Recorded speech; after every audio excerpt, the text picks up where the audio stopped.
Hi, and welcome to The Working Songwriter, the show where today's best songwriters come to talk shop. I'm your host, Joe Pug. Each episode here we host a distinguished guest, and we ask them to go deep on their inspiration, on their process, on the general ups and downs of making a life in music. So, whether you're a grizzled veteran whose Instagram profile picture is suspiciously decades old, or else a scrappy upstart, whose Twitch avatar is just a creepy Guy Fawkes mask, this is your show, because ultimately it is what every writer seeks most, an ironclad excuse to put off actually writing.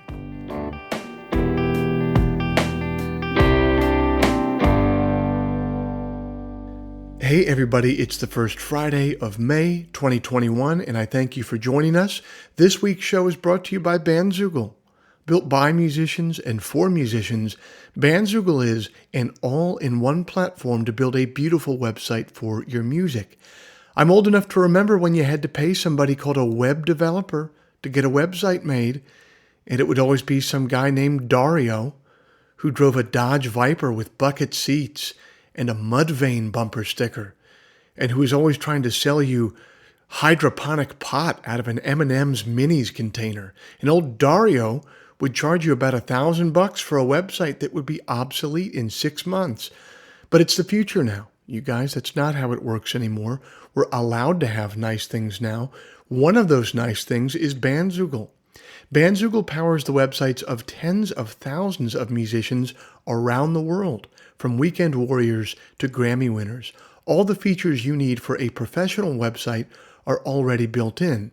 Hosting and a custom domain name, dozens of fully customizable design templates, tools to sell your music, and merch commission-free. Listeners to the Working Songwriter podcast can go to bandzoogle.com and try it for free for 30 days. Use the promo code TWS, the initials of our show, TWS, to get 15% off the first year of any subscription. If you'd like to hear some of my music live in the coming weeks, every Sunday night at 9 p.m. Eastern, I'm over on YouTube for Sunday Songs. It's a live stream. I'm live. I'm playing songs live. I'm taking questions in the live chat.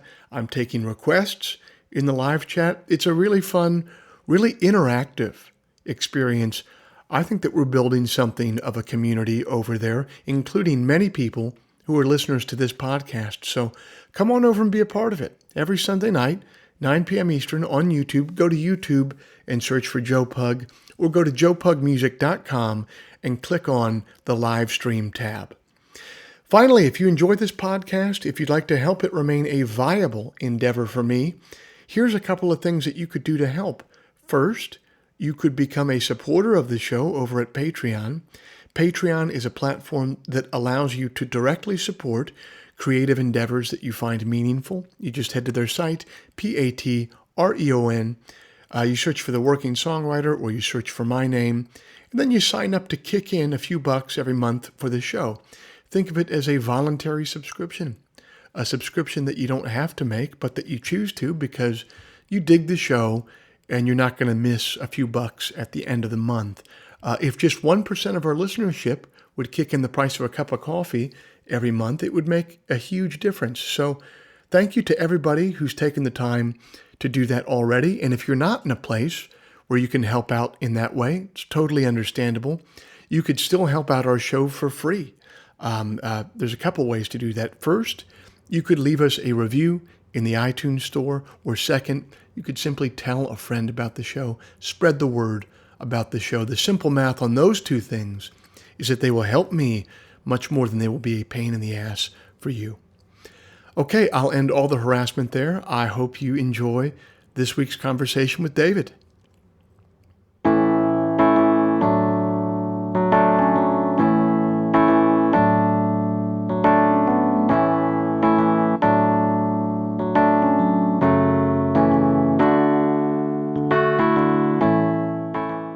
Our guest this week is the namesake and primary songwriter of David Wax Museum, the Charlottesville-based musical project that he's helmed with his wife and musical partner, Suze Slezak, for the last decade plus. David Wax grew up in Missouri and after attending Harvard University, immersed himself in the culture of Mexican folk music. After returning to the States and settling in Boston, he met his future wife and bandmate in the thriving New England folk music scene. They became a sensation locally, winning Song of the Year in 2011 at the Boston Music Awards, which catapulted them onto the national stage. They've toured with Josh Ritter, the Avett Brothers, Guster, and Los Lobos. They've appeared at the Newport Folk Festival, Calgary Folk Festival, and the Dave Matthews Band Caravan. They've recorded for Proper Records and 9 Mile Records. NPR has said that they have put an extraordinary amount of research and work into their sound. The New York Times describes their music as a lively and rustic cross-border mix, lonesome Appalachian harmonies over mariachi horn lines and rhythms you might hear at a rural dance in Veracruz. And The Guardian says that they mix brassy or accordion-backed Mexican themes and Americana with indie rock to create a fusion that is as cheerfully infectious as it is original. David and I have been friends for years, and we had a chance to catch up on the phone last month.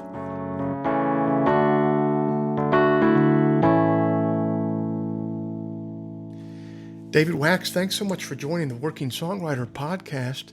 You got your start playing in the Boston music scene, I believe. Can you kind of paint the picture of what it was like cutting your teeth there in Boston and who you were running alongside of at the time? Yeah, sure. I'd be happy to. And I will preface this with, I was trying to think of when we met, Joe. Mm-hmm. And we didn't meet in Boston, actually. But I was remembering that I messaged you on MySpace, and you were coming to Boston to play at the Paradise, opening up for Railroad Earth. Okay. And, you didn't know me from Adam, but you wrote back this email, and we're like, hey, man, I'll be at the merch table. Great to hear from you. Come say hi at the show. And I didn't go to the show, and we didn't connect then. Well, dude. But Young songwriters out there, you heard it here first. This is a decade and a half of meeting people at the merch table, man. That's how you got to get it going. Yeah, I appreciated that about you, that you wrote back to some random guy that reached out to you on MySpace, and we're like, hey, let's hang out and connect. And I was doing a lot of that. In Boston. I don't know why that night I didn't make it out to Railroad Earth and see you, but I was going out to a ton of shows, and I saw, I saw Low Anthem play at the kind of neighborhood bar where I would walk by every day on my way home from work, and that was a real light bulb moment for me to see them in action in a tiny little room, and to kind of follow their career from those early days. I'd gotten back from living in Mexico for a year, and I'd been in Boston previously as a student, but at a time in my life when I really wasn't that focused on music. So I hadn't really built up anything from the years I'd been living there as a student. I hadn't. It was like starting from scratch when I got back when I was 25, and I kind of decided I was going to really try to make a go of music.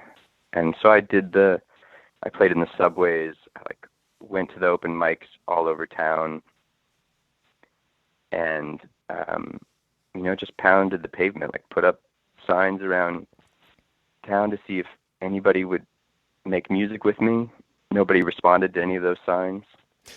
Reached out to people on MySpace, but it was really kind of just slowly, with the couple people I still knew in Boston, kind of building a group of musicians. I got connected with Suze almost right away through a mutual friend, and started making music with her. And we found this incredible musician who happened to be this kind of Japanese bluegrass whiz who was at Berkeley, and I met him at the Cantab Lounge jam.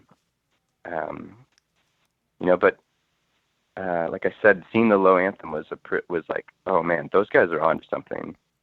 And and then to kind of see them in those early days as they were kind of building was great inspiration to me. And there were bands I met through them. I met Annie and the Beekeepers and Twain and Ken, who ended up being in Spirit Family Reunion. And there was a great, vibrant scene through the Mexo-Americana guys at Lizard Lounge every week. I mean, there was just such, it was, I didn't realize how good I had it to be there in that moment, in the kind of, mid, this 2006, 7, 8, 9, kind of when I was really cutting my teeth there. There is something really eye-opening and awakening about if you're in like a smaller, more kind of regional, more kind of provincial music scene. There is something really eye-opening about a band going from the open mic guys to the local heroes to all of a sudden they start, touring the country and they start getting some national press. Like, it's really exciting to see it happen from the ground up. And it sounds like that's what you're talking about, having seen with the Low Anthem. Yeah, definitely, to kind of see that evolution, see how you do it, and make it feel like, oh yeah, well, it's possible. And I think we had this model in Boston in the singer-songwriter world that Josh Ritter had done it. Like, he'd started there, he'd kind of started in the open mics and kind of carved this path and had built up this incredible community of musicians who were affiliated with him, that were in the scene. That's how I first got in touch with Sam Kassir, was just being a fan of the Historical Conquest record. And I had a meeting with Sam. Susan, I met with Sam, and just to kind of like pick his brain. And he was like, so you guys want to make a record together? And we were like, we hadn't even dared to kind of think that big. We just wanted to kind of meet him. And he was like, oh yeah, people reach out to me because they want to make records. So what are you guys thinking? Like, let's do this.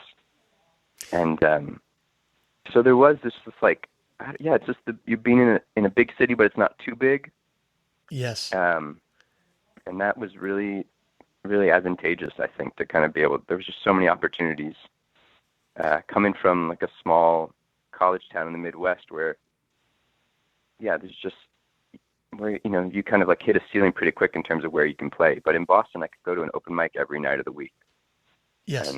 And that was really key to meeting people and to just trying out new songs and kind of figuring out how I fit into it all.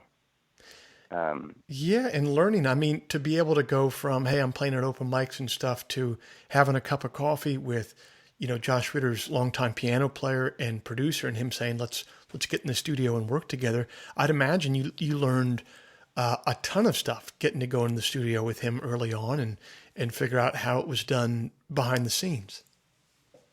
Oh yeah, for sure. I mean, I think that there was,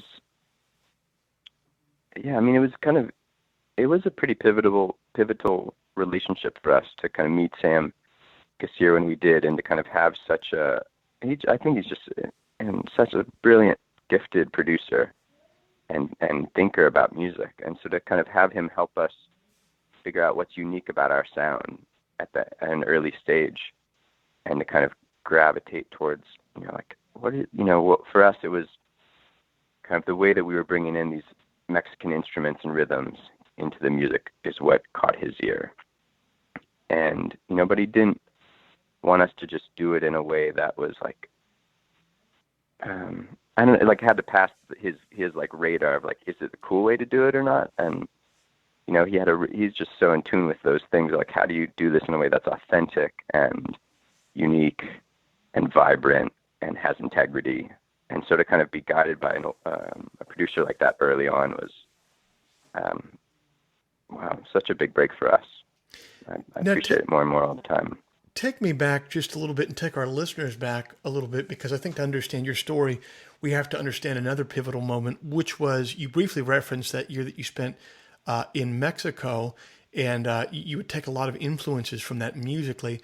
Can you kind of describe how you ended up there and your experience there and what you did take musically from that time spent? Yeah, for sure. So I started going down to Mexico in 2001. And first I was fortunate to get this opportunity where I could go and live and work in a rural indigenous village in central Mexico in a region called La Huasteca.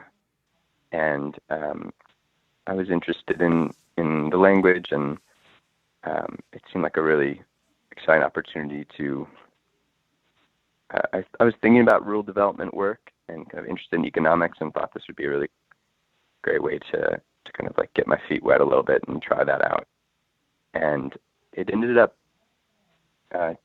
changing the course of my life in a lot of ways, to be there just for a summer. And the music was a small part of it initially. I was fortunate that I was placed with a family when I first got there, and it was a family of musicians who play this style of music called Wapango music. And so it was like a integrated part of daily life for them and for me living with them. But I didn't aspire to learn the music or have that.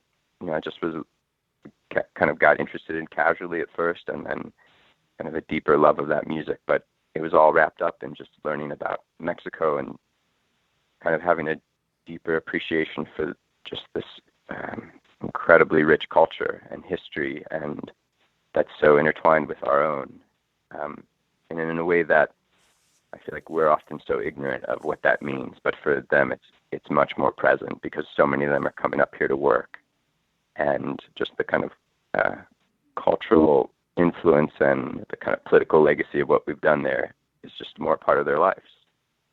So I think it was eye-opening as a 20-year-old kid to see that firsthand. And so that's all happening at the same time that I'm kind of learning about this incredible music, and just knowing that I want to be spending more time here and understanding it more and connecting with people more. And so that just began a journey of kind of going back every summer, going back every chance I had a week off from school, and ended up studying Latin American history and literature at Harvard, and was able to have this opportunity after graduating to go back on a fellowship and live in Mexico for a year and study folk music. And so what did that look like? Were you meeting folk musicians down there, like older folk musicians that could pass down their tradition? Were you studying at a specific library that specialized in it? What did that study look like on a day-to-day basis? Yeah, it was just really being out and about with people. I found a couple great teachers. I had 3 different teachers and have 3 different styles of Mexican folk music. And in 2 cases, these guys who were there, not that old, like guys that are in their 40s or 50s, who had no other students, but were masters of their craft. By the way, I love it that we're now both at an age where, because I totally agree with you. I'm like, not that old, just in their 40s or 50s. We're definitely at that age where we're like, no, that's middle age. That's fine. Yeah. Oh man. And they were just they were so generous with their time and so excited to have someone young that wanted to learn. Sure. And another teacher I worked with, Ramon Gutierrez, who plays in this band called Son de Madera, and he's that's a style of music called son jarocho, and within son jarocho there is and has been a real kind of cultural awakening, interest, revitalization of that style of music that's been going on for the last 30 years, where it's played all over Mexico and has a lot of kind of cachet and currency outside of the region that's from. And so it was kind of different to come into that tradition as an outsider. People are a little more wary. There's so much interest from the outside. And so it's kind of a little harder to navigate that.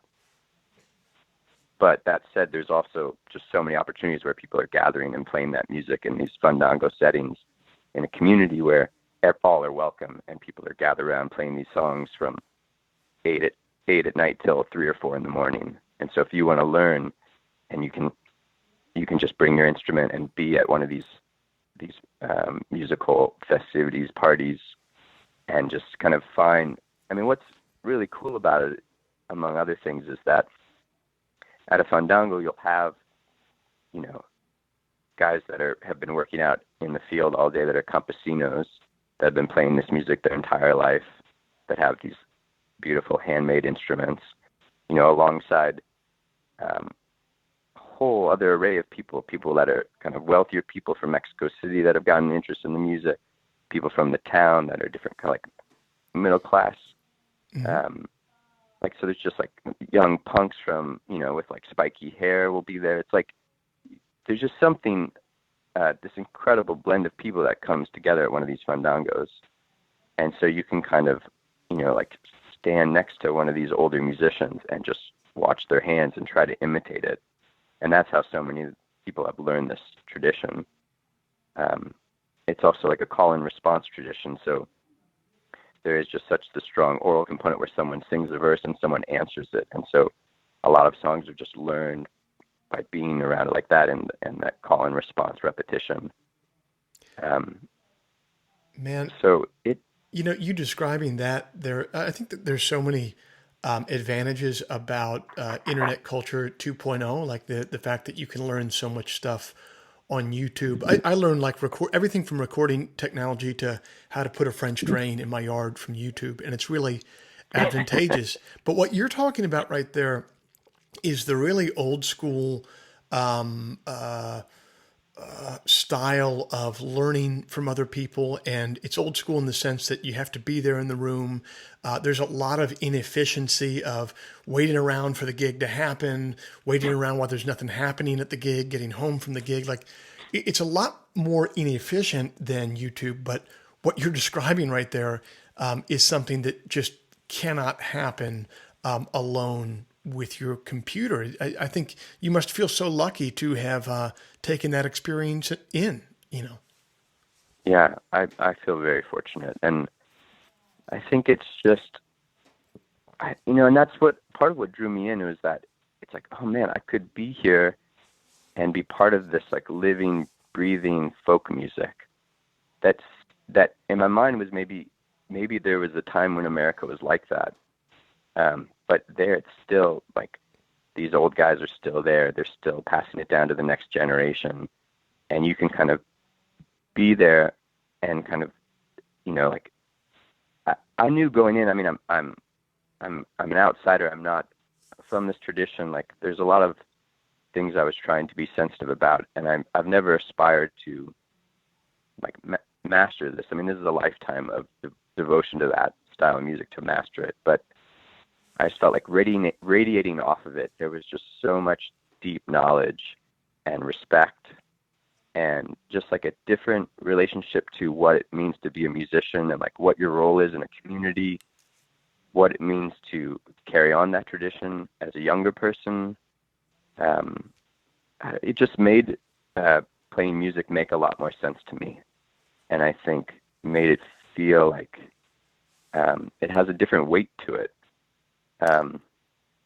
And like that, this music is kind of this integrated part of how people make sense of their lives, and this thread that goes through all the important events are these same group of songs, and this way of gathering to play it, and this way of being together in community and marking the important moments in their community for the saint days, or for the baptisms, or the marriages, or the deaths. And so I think for me to get to get up close and to have a small part in making that music and learning from it, I mean, such a gift that's really stayed with me every day as I try to kind of, I feel farther removed from it now more than ever. In some ways, I haven't been back in a while.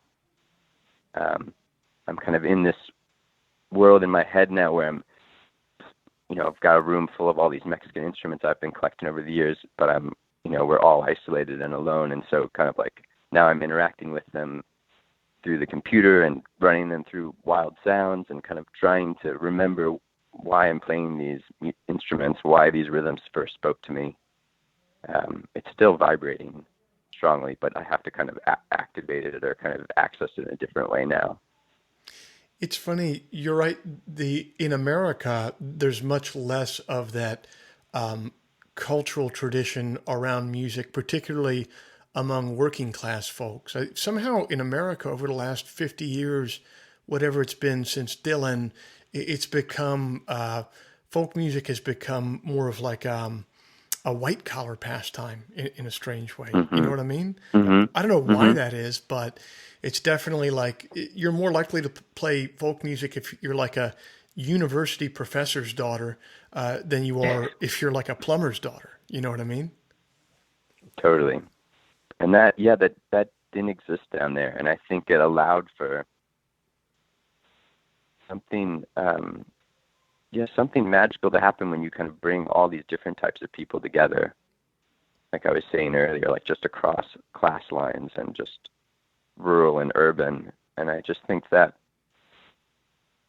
that's something that is missing here, and definitely one of the things that drew me in. Um, Yeah, and it's that's genuine cultural fabric. You know what I mean? yeah. Between Hmm. with all those differences that you mentioned, that is genuine cultural fabric, and that definitely.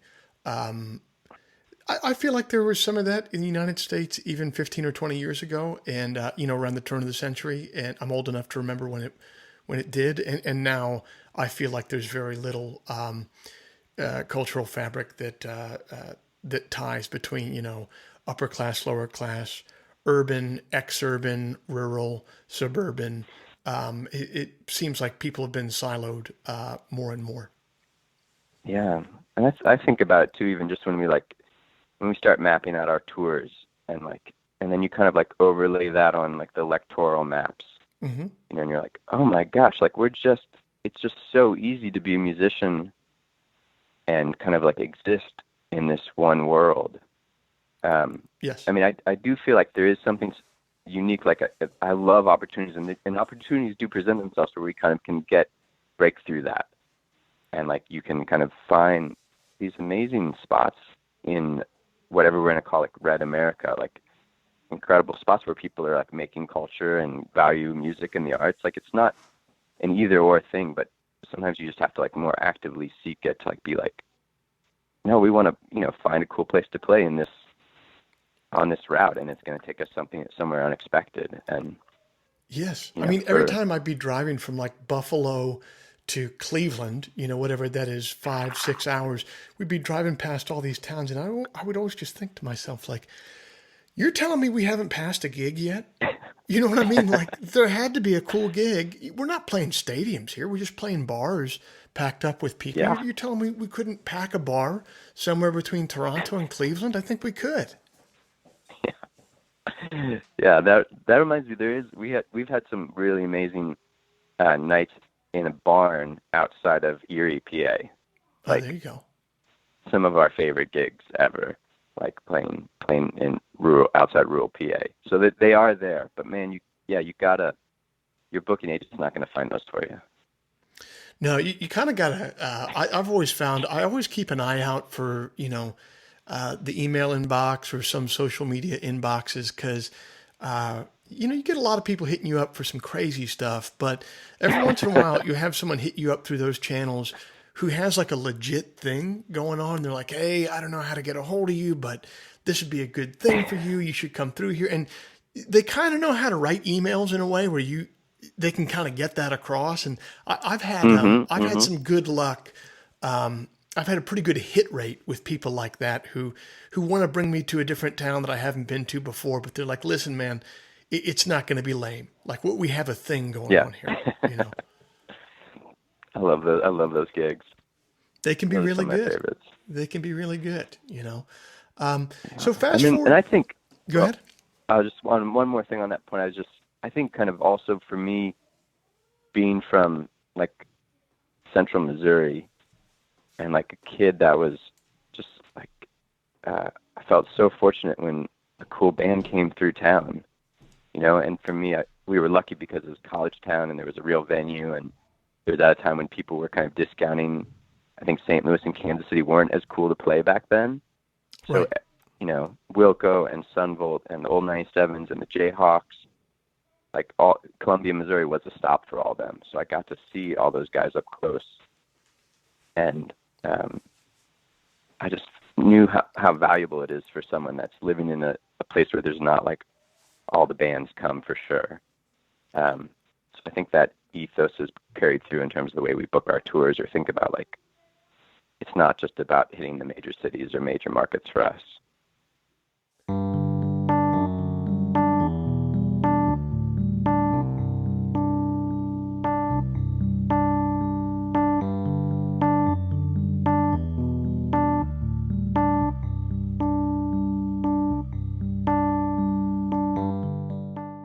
We often think of the artist as someone whose role it is to be on the cutting edge, the vanguard of culture, and the forefront of technology.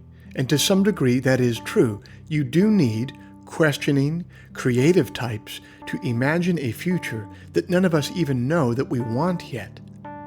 But that imagined new future isn't made out of whole cloth. Every artist doesn't create a system of value or beauty out of thin air with no reference to the past. Often, what is beautiful about our future is the manner in which it is nested within our past.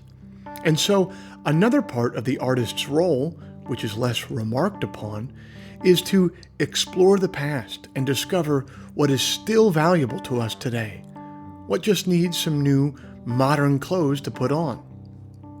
I think that's what David was doing when he spent those formative years in Mexico, learning about their folk music traditions. And there's a lovely poem by the poet Bruce McKinnon in his collection Mystery Schools that speaks to that archaeological role of the artist. It's entitled Behind the Walls. After they gutted the ceiling of our kitchen, I asked the plumbers if they'd found any hidden treasure. No, they assured me, not even a rat's shrunken carcass. This is like God, a spinning coin that falls sometimes to one side, sometimes to the other. This is because I am not filled with grace, which can't be earned. You can't get there from here because you already are. Therefore, there's treasure behind the walls. My grandfather, the carpenter, hid some here in his house that was once theirs. I can feel it in my hollow bones, swear to it by the dust he's turned to, by the unsteady earth beneath the unsteady floor of our house.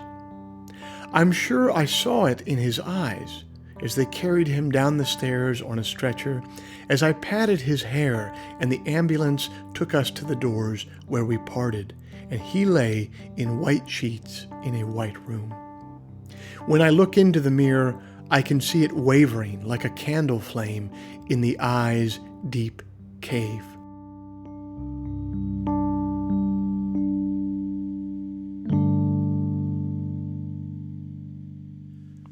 Talk to me a bit about how you meet your future wife, Suze. In Boston, you guys start a band together. You guys become partners. Talk to me about how you got your project, David Wax Museum, off the ground, out of Boston, and onto the national stage. Yeah, well, I mean, I was lucky on so many levels to have met Suze when I did. I'd just gotten back from Mexico and kind of knew I wanted to make a go at music. Didn't know what that meant necessarily, but just knew that if I didn't try it, I was going to regret it. And I had a real kind of fire in my belly about it after being in Mexico. So through a mutual friend, I met Suze. I couldn't, of course, like get a gig anywhere, so I just had a house concert at the house I was living at. And and I somehow convinced her to come to that, to like hear what I was doing and what kind of songs I was writing. And she was not impressed. She was kind of like, not into what I was doing.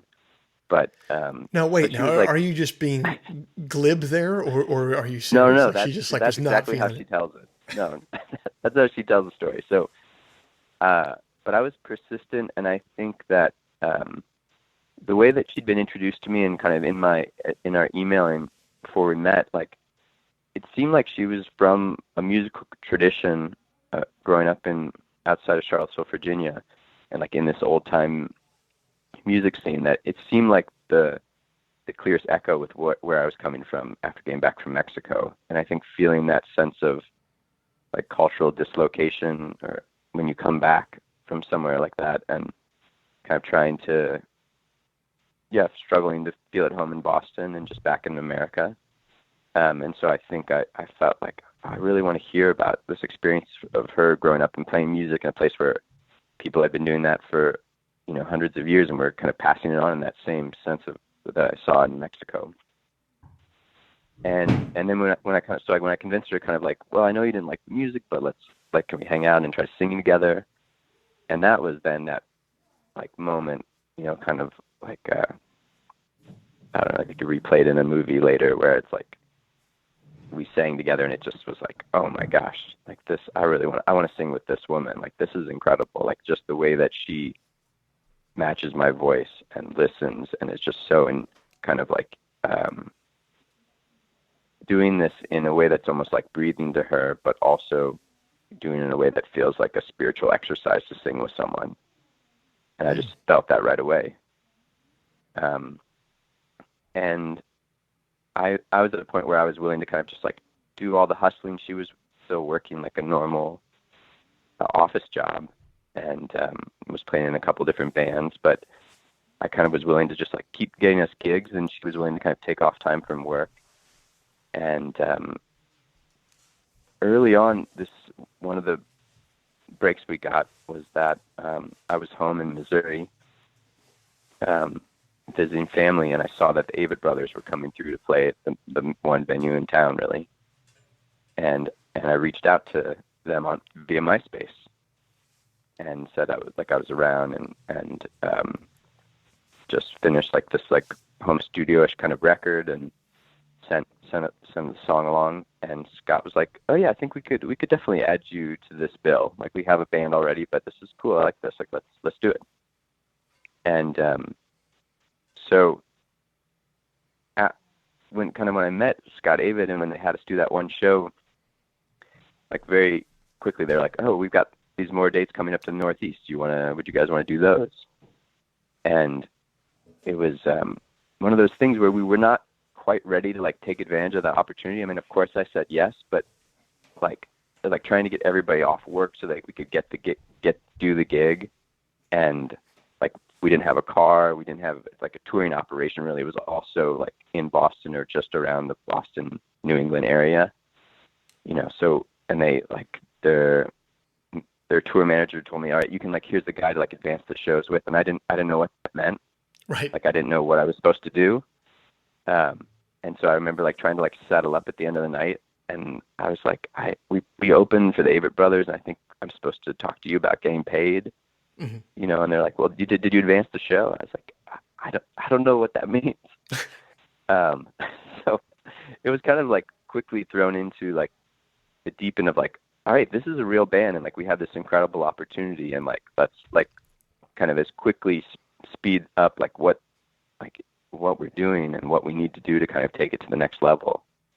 And I think at that, after we did these shows, and I started getting gigs in Boston, people responded to my emails. And I'd gotten, the open mics can kind of lead into gigs, at all those places that host the open mics, you kind of go time and time again, and eventually then they're like, hey, do you want an opening slot here? Or someone who's promoting the open mic also has another series, and they invite you to do that. And so I was kind of organically growing it slowly there, but still couldn't get the main guys in town to write back to my emails about a real gig. Right. Or what I had in my mind as a real gig. But after that, kind of starting to open for the Avett Brothers, and people would respond to my emails, and we started kind of getting our foot in the door at all the places where we ended up playing every week, for where we'd get a month and have that room every Sunday night towed for, the month. Yeah. And so that was, and I think at the same time, being in Boston, getting started there was the Newport Folk Fest was kind of this like gold standard for like a way out of the region, or a way to kind of like reach a wider audience. And I think we saw, I saw that work with the Low Anthem, and saw it with enough other bands that I kind of knew that that was like one of the gauntlets to get through. And it was like this, it felt like kind of in our world, it's like, okay, like they haven't, those guys, Jay Sweet, You Learn Later, like has an ear on what's going on in New England and kind of which bands are kind of bubbling up. Mm-hmm. And you can get an opportunity there once you kind of reach a certain point. So for us, I couldn't, even as things were starting to happen, I couldn't figure out how to get my foot in the door there. How to kind of like, it was like, that was in my mind, and kind of like building up the team and like getting the agent and kind of all that stuff, like was kind of like trying to figure all that out. And then we won this contest, this like online voting contest to play Newport Folk Fest. And so that was kind of the next piece for us. That was kind of like, felt like, that kind of like entrance to being a band on the national stage. And I think by that time, between like getting those first AVID gigs and like figuring out how do we make the most of this opportunity that we like won this contest to be on the smallest stage at the 11 a.m. hour at Newport, like how do we make the most of that? Like enough had transpired in between those 2 points that I think that we kind of like, we were ready to seize that opportunity. And in my back pocket, we just finished this record with Sam Kassir. I mentioned earlier, we had finished Everything Is Saved. And so I knew, like, we have this incredible record in our back pocket. And so we, just as people find it, like, are hearing about us, and we're kind of getting this introduction to the Tastemakers and meeting Rita Houston and Bob Boylan, we have this record to share with them. That's like this is what we just finished. So things really aligned for us at that moment in the summer of 2010, where it felt like a real pivot in our career. It's funny, talking about being in town and not being able to get anybody to write back. It's like everyone won't write back until they will. You know what I mean? And then things just start to build on, and there is this kind of like awareness tipping point of people writing back, and then you're like, well, damn, man, you wouldn't freaking write me back when I was nobody, but now got a little bit of heat going on and you hit me up. It is what it is. But yeah, and you didn't, I mean, I think it's it's frustrating. It's really frustrating in the early days, but I think that now when I look back, I'm like, well, there was still so much for us to do. Like there was just so much work to do in terms of getting the songs better, getting the band tighter, playing the open mics, like getting the little opportunities that came from the open mics. Like there was so much for us to do to hone what we were doing. And then we were ready, then it aligns, like those opportunities come when you're really ready for them to some degree. Yes. And yes. Now we've got enough music where they're okay. Like when you get that gig, you have to fill 2.5, 3 hours of music at the local bar. So you have to really be ready to like have that much catalog and have it really stand up. Yeah. There's only so many times you can cover Against the Wind. You know what I mean?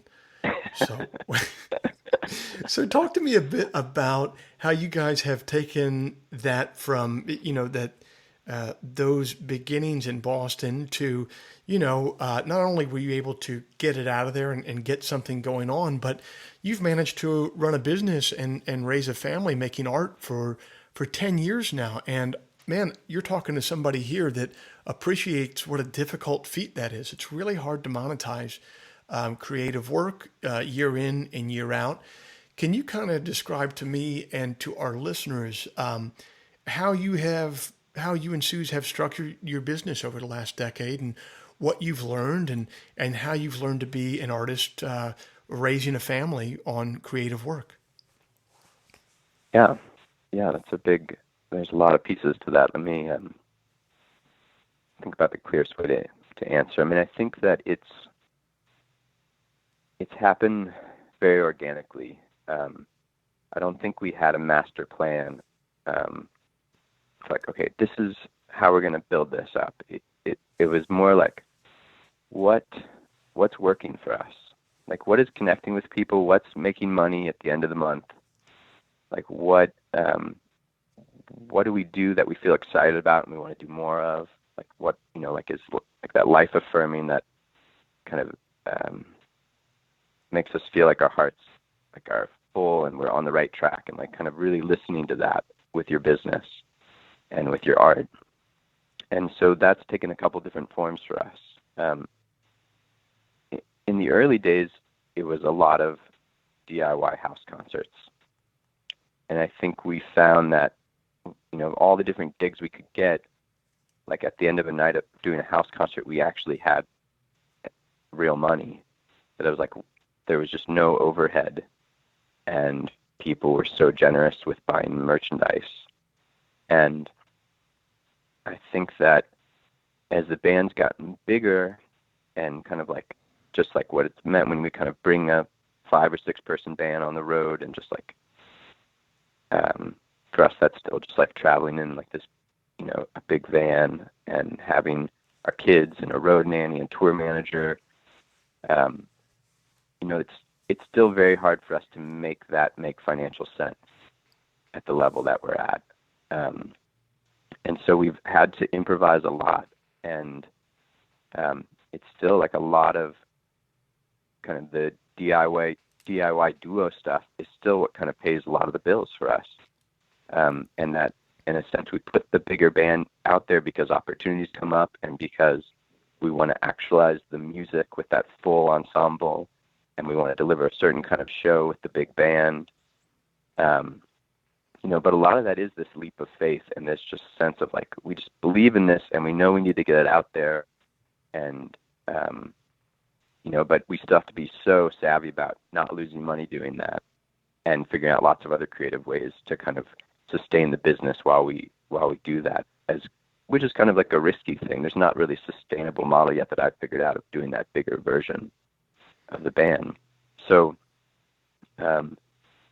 I think we, like everybody, there's been this moment this last year of also trying to kind of like reframe and reimagine what we're doing as artists, and how to build a more sustainable model. And for us, that's been a big part of that has been finally just learning to record ourselves, and to just start making records here in our home studio.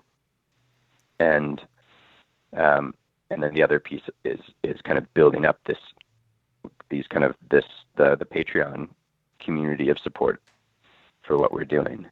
And those have been two really key pivotal parts of kind of reframing our business and thinking like, how are we actually going to do this going forward? And, I think that, we do it with our kids. Our kids are now 7 and 4, and they've both been kind of living on the road their whole lives until the pandemic. And so all this endeavor has been like, at the heart of it's like, how do we do this as a family? How do we make this work for our family?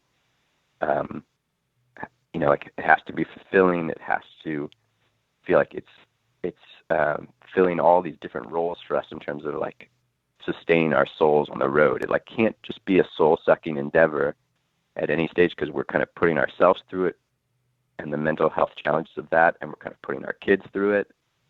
And so I think we've just kind of had to make certain decisions as we've kind of gone about building this life, where it's like, we're not just going to do like a stupid all-night drive like we used to like get to some gig where we don't know what the payoff is. Right. Like we're going to make these kind of smarter decisions and do this in a more humane way to ourselves and our family. And I think that that's helped us slow down. And, there's some point of you hedge certain ambitions you have when you're young and hungry, but you kind of imagine a more holistic life of how do you survive as an artist and songwriters and creators, and have that integrated in a way that's inspiring for our kids to be around, for our bandmates to be part of. Like for them to be in our band is like kind of a part of our family, because we're touring with our kids and parenting on the road. And so kind of finding people that, that kind of get that and kind of see what we're doing and want to be part of that. So it's kind of asking a lot of people that, kind of come into the fold. But that's helped us build a really beautiful group of people around it. I really think that self-recording is the next frontier for basically all singer-songwriters, Yeah. because the technology is really there, and it's affordable, and the information is now Hmm. there on the internet and freely available. You don't have to Hmm. scratch too deep to get a bunch of it for free. And the coolest part about it is, yes, you will certainly be able to make albums more economically, but not only are you not sacrificing quality, I think at that point, but I think you're adding some creative juice to it as well, because you're the one making all the mixing and engineering decisions, and ultimately that should mean eventually that you're making records that are closer to your vision than any other engineer or mixer could find. Hmm. Yeah, I've a lot to say about that. I think it's, gosh, I resisted for so long, and now I'm like, why? Like, that was so. I mean, maybe it's good to kind of get into it now because, like you're saying, it's so easy, and it's just like it's gotten affordable, and the technology is sped up so quickly that it's really user friendly.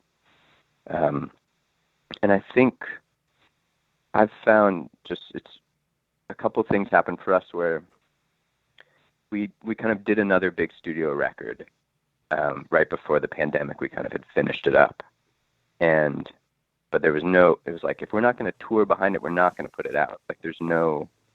That's gonna get on the back burner. Hmm. So I think, in one sense, I just felt creatively liberated to just do whatever I wanted now, because I was like, well, I know I have that on the back burner.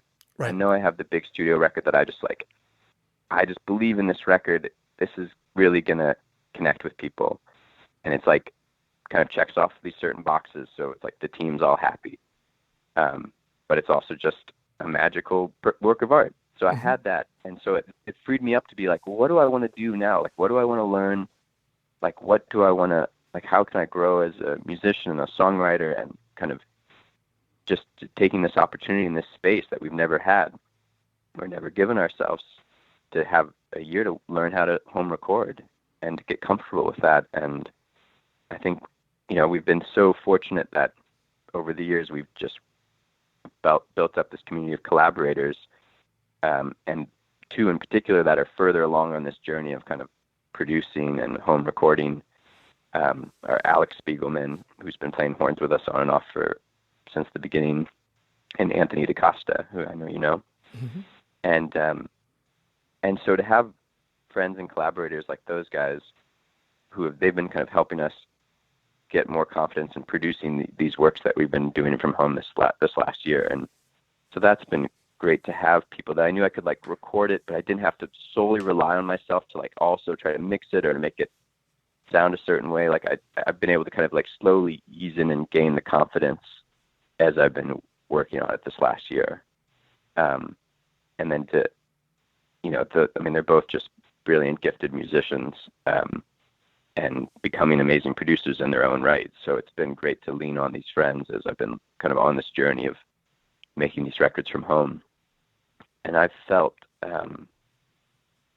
just so, like, it just blew off the lid in terms of just what felt possible. Or I think I've had that feeling of like the studio time was just this so precious thing, and it's like, oh man, like, we're gonna get to do that, but it's gonna be 2 years till we work on these songs in the Right. studio, and Right. you kind of like labor over them for 2 years, and something can come out of that. There's some value to that for sure, but to just have an idea and to like just work on it and finish it that night and send it to one of these collaborators, and then them to just send something back right away, and with this beautiful part that they've worked up. And I don't know, just like there's this instant, like the fire of the song is right there, and we get to just, while it's hot, build the song right then and there. And that's felt so gratifying, and just like the same flow that I seek as a songwriter, to kind of get lost in the creation. Now I get to have that instantly with building the song, the recorded version of the song. And that's like felt like, oh my gosh, why did I can't, I've been missing this for so long, doing this, since I was a kid, but now I can do it from home. And so I've just, man, it's been so joyful. Sometimes I wonder if records from the 50s, 60s, and 70s are so inspired because there were the budgets for bands to be in the studio writing and basically accomplishing at that time exactly what you're talking about, which is there's basically zero latency between coming up with the idea and putting down the definitive version of it on wax. You know what I mean? And there can be something really special about that. Not saying again that you can't write a song years before and go into a great studio and knock it out years later. You can skin a cat a lot of different ways, but it's almost like it's more likely to happen, and you're more likely to have a little bit of magic before you're even thinking about whether it's a good song or not. Yeah. And I mean, I think for me too, I've gotten more comfortable in the studio, but it's also just, there's something hard about it too, where it's like, it's that being observed and like thinking about how much money you're spending, and just kind of like feeling a little bit under the gun that sometimes can be really creatively exciting. Mm-hmm. But I've felt just like, to just like be in my own little private world with it a little bit more. And like, okay, normally I just have somebody else much more, much better than I like do the electric guitar part, but then it's like, okay, well, I have time to kind of like figure out the part.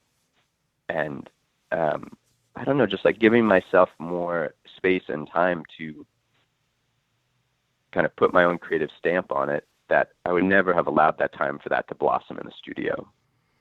No. And then the question like will be, next time you do hit a studio for a studio recording, because I'm sure you'll do that again. I'm sure I'll do that again. But the question will be, how much more of a sniper will you be at that point? And will you feel comfortable just being like, you know what, I'm going to take 45 minutes and I'm going to lay down the bass part here.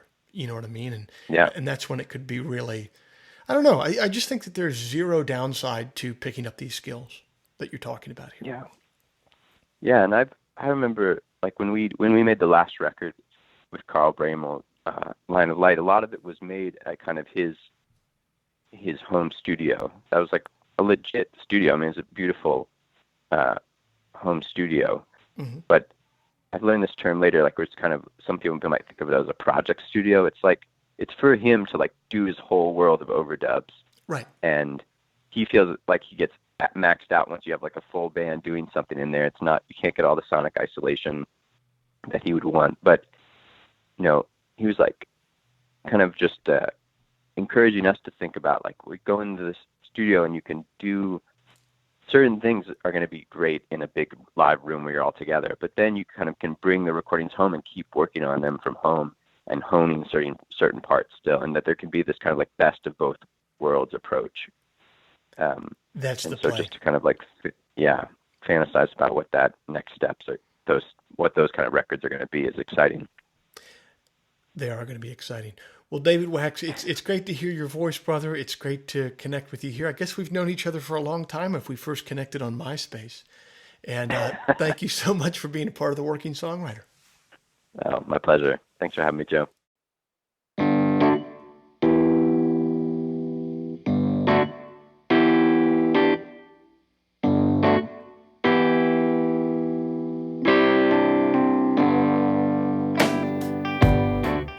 This week's show is brought to you by Bandzoogle. Built by musicians and for musicians, Bandzoogle is an all-in-one platform to build a beautiful website for your music. Use promo code TWS, the initials of our podcast, TWS, to get 15% off the first year of any subscription. David Wax Museum's latest album is entitled Euphoric Ouroboros, available everywhere music is sold or streamed. If before we meet again you sit down to write, please remember, an expensive drug habit is not a song, a compelling Instagram account is not a song, and most importantly, reverb is not a song. So let all that take care of itself, and for you, just keep your eye on the song.